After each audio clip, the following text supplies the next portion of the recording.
Ciri-ciri orang yang bertakwa ada dua perkara. Yang pertama, dia selalu melupakan dua perkara. Yang kedua, dia selalu mengingat-ingat dua perkara. Perkara yang pertama, dia selalu melupakan kebaikan dirinya kepada orang lain.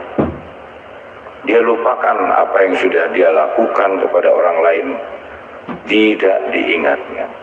Jadi, dia selalu lupakan kebaikan-kebaikan dirinya.